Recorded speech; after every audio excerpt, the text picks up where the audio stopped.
BXB. It's in the game! Next month will be the 10-year anniversary of the original Gears of War. Released on the 360 in November 2006, it made everybody stand up and take notice of the power of the Xbox 360. It put that fledgling console on the map and really made it shine above its predecessor, the PlayStation 3. Gears of War did a lot of things for the first time that many games hadn't achieved. It popularised the third-person shooter in a way that we'd never seen, and it definitely made us all stand up and take notice of a cover-based mechanic. Now, it's not the first game to have had a cover-based mechanic. There have been a couple on PC that had actually played around with it, but Gears of War really made it a popular way of doing things. Some say for the better, some say for the worse. And as we approach this review of Gears of War 4, I can confirm there are still cover-based mechanics in Gears of War. But there are still a lot of things I want to talk about in Gears of War, so without further ado, here are my words and my thoughts and my review of Gears of War 4 on the Xbox One. There are three pillars to every Gears of War experience, and there is no difference here in Gears of War 4. We have the campaign, we have versus mode, and we have the horde mode. And I thought I'd look at basically and tell you about versus mode first, followed by horde mode, and followed by the campaign. The reason for that, I think, is that maybe it's fair to say that the campaign has the most new elements to talk about. That's not a bad thing. What Coalition have done here with Gears of War is play it pretty damn safe, especially in Versus. Versus, I think, has seen the least in the way of changes and developments. Now, that could be my inexperience with the mode that's talking, but I also suspect it's just the truth. And you can kind of see why. I mean, Coalition have taken over here, or the Coalition have taken over development over Epic Games and their internal studio at Microsoft. And to a degree, there are certain things you don't want to mess with. You don't want to upset your main player core, your core player base. And Versus mode is definitely one of those things. It is still that same experience, which often involves people using shotguns and jibbing you very rapidly. Now, as a time of review, the game hasn't gone to full wide release. That's coming up very, very shortly in the next few days. And people, the only people playing this are press and people who bought the Ultimate Edition of the game. And got it a bit early because of that. Now, that means that the player base is quite small, so I actually found myself struggling to find matches. Though when I was into the matches themselves, never noticed any lag, never noticed any stability problems, but obviously the system will be put under a lot more stress in the coming days when it goes wide. Now, saying that, there's a couple of new game modes in Versus that I noticed, Dodgeball being one of them, and this is Arms Race, which is a bit like gun game from Call of Duty, where as you progress through the game and get more kills, you change the gun for the whole team, and that's quite fun. It's a good way of trying out the different new weapons in Gears of War 4, what there is of them, and it's kind of just a bit of a silly game. It's not that too serious, and it was one I actually found I could win because I got destroyed in the regular mode of Gears of War 4. In Versus, I just got obliterated, and rolling and running and shotguns, and I haven't really played Gears in about, I don't know, maybe a little bit dabbling with the Ultimate Edition, but other than that, I haven't played it seriously in many, many years. Not since Gears of War 3, actually. I didn't really touch Judgment, and let's be honest, most people pretend Judgment didn't actually happen, and that's fine with me. Like I said, Versus mode, a couple of new modes, but the gameplay will be instantly familiar to those that have experienced Gears of War before. I guess the main sort of difference and addition are the sort of card pack system which you get, like we've seen in like the Halos games of late and other games. And basically it's microtransactions supported, and that's why I have this funky, colourful skin. Now, because I had the Ultimate Edition of the game, I got a bunch of packs immediately, and I didn't feel that special. I got some skins for my guns, I got some skins for my player, and I got some silly bounties and sort of objectives to use in multiplayer, but nothing that really made it stand out as sort of an egregious money grab. It's fine as an unlock system goes. It's not the best in the world. You'd think at this point a big AAA title wouldn't need microtransaction support. We still feel like that, don't we? The old school gamers. But I think it's the way things are going, and we just sort of have to accept that. Yeah, the moment-to-moment gameplay is very much Gears of War multiplayer, and there's nothing wrong with that if you enjoy it. I'm not the world's biggest fan of that particular experience, but it's fine. So let's move on to something I found far more enjoyable, because it's just more my sort of speed, more my kind of gameplay, and that's Horde. I think it's fair to say that Horde mode has had some fairly significant changes over the mechanics and the style of gameplay that we had in previous Gears of War games. Now, like I said, I didn't play Judgment, and I know some innovations did come in Judgment to the way Horde mode was played, but basically the big changes that have come around in Gears of War 4 is that you have this Fabricator system, which is a device that's actually introduced in the campaign, which can spawn defenses for your team, and that is movable. You can position that anywhere on the map. And in this game of Horde, we positioned it at the back, behind this sort of turret placement, sort of ideal turret placement. The turret I'm actually using in this video, I had built and placed myself, and did really, really well with. This was my first experience with Horde, and we're up to wave 37 here. Things are definitely getting tricky, and I won't spoil it for you. We may or may not have wiped at the end of this, but hey, that's the way some things go. So I was playing this with another guys from BXB, Richard, Colonel Red, and we were doing quite well. We were just playing the two of us with 3 other randoms, and you know, we weren't even using voice comms with them, but it seemed fairly easy to cooperate and work together. You know, the objectives and the best way to play were quite obvious, and look, everybody's kind of new to the game at this point, so strategies on different maps about where to place the Fabricator and what defenses to place and stuff like that are still being worked out, but I had a lot of fun with this. Again, that card system I talked about in Versus is at play here, with different objectives to give you as you play through the game, and different bounties which can help boost your XP and the like, but that's me being killed and us sort of failing, like I said.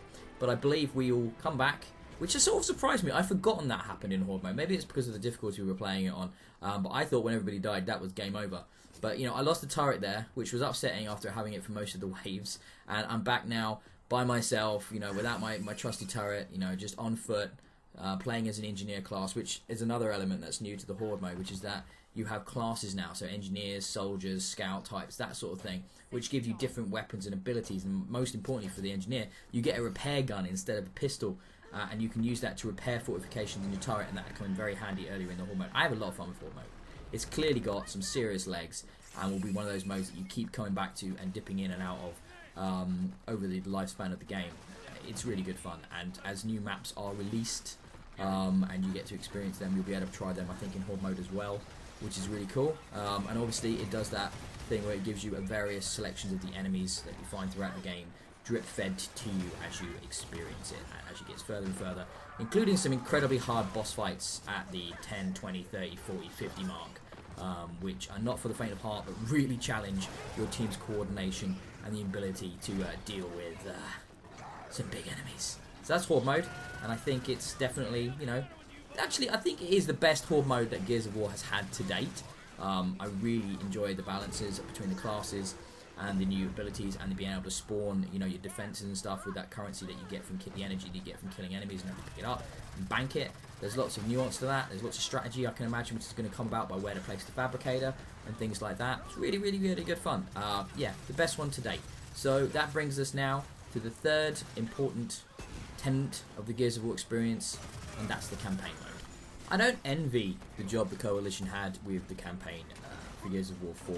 It must have been a real challenge to introduce us to new characters, to give us a relatively new setting in a new time period, for it to feel different enough to acknowledge the fact that, you know, about 5 years has passed since a core Gears of War game was released, and at the same time, you know, make it feel and connect to the original series. And in many ways, this is kind of like Gears of War's Episode 7. You know, if you saw Episode 7 at the cinema, if you know your Star Wars at all, it was definitely trying to do a lot of the same things with the story that Gears of War 4 is trying to do. It's trying to introduce you to new characters and make you care about them and sort of pass the torch. And I think, surprisingly, Gears of War 4's campaign works, you know, brilliantly well.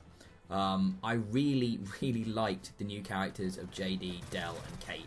I find their banter and their sort of dialogue between each other during the missions compelling, and I found myself liking them and caring about them very, very quickly in the game. I was really surprised I didn't find them annoying. I didn't find them, you know, too atypical. Yeah, JD is a white dude who looks like a white dude and acts like a white dude, but he's not necessarily a clone of his father. He is unique enough, and he does seem to be, you know, a son, someone who's grown up and reflects the time period he was born into, reflects his parents' beliefs. One of the interesting things I thought was actually positioning JD and Del as these two guys who've run away, who've escaped from COG officer school, COG officer training. They weren't just grunts. They're not just meatheads, which sets their sort of character about, their type of character to be, very different to Marcus, to Dom, to Coltrane, to those guys from the original Gears of War who were very much, the grunts, the guys that, do what they were told and get sort of put upon. JD and Del are their own men with their own sort of brains. They're quite intelligent characters, and they make their decisions usually quite thoughtfully. They don't usually just run into situations and have to react. They're actually making plans and really thinking about their actions and how they reflect. And it's difficult for me to talk about the campaign and the story right now while I avoid spoilers, but I'm going to do my best. The opening bit of the game, which isn't a spoiler to say, kind of is a flashback situation that sets up the game. Some people have been critical about that, said it's a slow problem, has a sort of a pacing issue, but for me, I didn't think it was too much of an issue. I actually quite liked what they were trying to do with it. I thought it was interesting. But when the actual game does properly get going and you're introduced to the characters of Gears of War 4, I was a little bit actually disappointed by the enemy types we were facing for the first kind of couple of acts of the game. I don't find, as you're seeing in these videos, I don't find the robots you kind of fight that exciting. What you love about Gears of War, I suppose, is fighting the monsters, fighting the Locust, and there is the reveal of the Swarm that comes about a third of the way into the game, and that's done incredibly well, and that's done with sort of a real level of terror and sort of confusion, and you are taking on this journey with the characters to go, what the hell are they fighting? Can it really be what they think it is? Is it something different? Is it something worse? And I think the introduction of the Swarm is just different enough from the Locust to make you go, okay, this is something different we're handling here, but it's also familiar. It's a really difficult tightrope that the Coalition balance. Sometimes the pacing in the game can be a bit off. Sometimes you'll be in certain sequences and you'll feel like they drag. For some reason, the third act has like 2 more chapters than just about every other act, and that makes the pacing in that act feel a bit bogged down and a bit slow. I did like the fact that visually, this game is stunning. I mean, the shooting sections are gorgeous. There's a lot more colour on display in Gears of War 4 than there was in the franchise at any point up till now. And in addition to that, the level design is Gears of War. You will walk into an environment, you will see a bunch of chest-high cover, and you will know there's going to be a fight. That's how Gears of War is. It is that cover-based shooter. In that regard, very little has changed. There is an introduction of new weapons, but I found myself, as soon as I was given my Lancer back, I used that for the entire game, and I used the torque bow, considerably for it as well. I mean, some of the other guns that I'm using here, for example, the Overkill gun, which is like an uber shotgun the robots use, is pretty cool. Then there's their SMG, again, that's kind of fun to play with, but at the same time, it's just not the guns that you remember and you love, and none of them feel quite as well thought out or as polished as the original set of weapons that we got from the previous Gears of War games. Like I was saying, that torque bow and Lancer combination worked bloody well for me. Now, I mean, I played through the entire campaign on normal, so I wasn't being like massively challenged. I actually found that quite easy, and in the main menu, when you select the difficulty, they basically say that hardcore is the way it's meant to be played. My question therefore would be, why isn't that normal mode? That makes no bloody sense. I find that a real annoyance, and when the Halo does it as well, I find that really, really irritating. But hey, that's the way they went for it. I'm going to go back and play it probably through on Heroic again, or maybe on the hardest difficulty in co-op or something like that. But, it's a little problem. It's a little problem that's not too much of an issue. So, this is a Gears of War game, for better or worse. I quite like the Gears of War series. I wouldn't say I was the world's biggest fan, but I think what it did 10 years ago was incredibly impressive and important. The fact that what the Coalition have given us here isn't that different, isn't that much of a change from those controls and those mechanics and those oh so familiar encounter designs. I totally understand why they had to balance between innovation and in sort of modernization and keeping things in line with what we've seen. And I think the biggest thing that they really do to differentiate themselves is the story, is the characterization, are the brilliant cutscenes, almost on like a Naughty Dog level of quality between the characters.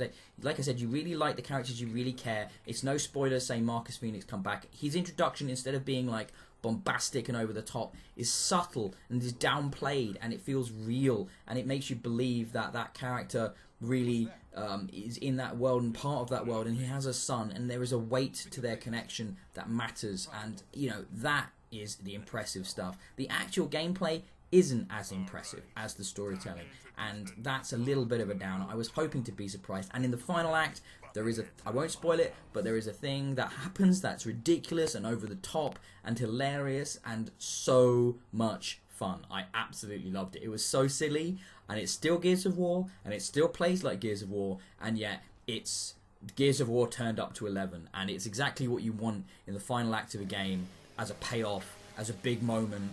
And there's some things that happen there, and there's some characters that appear there that really make you go, hoorah! COG for the win, let's mess up some Swarm. And that's hilarious to see, and I really did enjoy that. But, you know, it's difficult to actually put a score on this. There's a level of nostalgia that comes from playing a Gears of War game that takes me back to 10 years ago, that reminds me of how much fun I had with the original Gears. This is definitely very similar in the same way episode 7 was to episode 4. This is very similar to the first Gears of War game. The scope of it, the pacing of it, the level design of it, it's quite intimate, it's quite small scale for the most part, and it really introduces you to the characters, into the new story beats, into the new threat, and it sort of brings you back up to speed. And by the end of the experience, I was like, yes, I want to see what happens in Gears of War 5. And I suspect we'll get Gears of War 5 in sooner rather than later, because they've got the pipeline now, they've got the development down, they know what they're doing at the Coalition. So I think, you know, we're going to see another game no longer than 2 years, maybe even sooner. And I'm excited to play it, and I'm excited to play more Horde, and I'm excited to get my arse kicked in Versus. And I enjoyed my experience for the most part.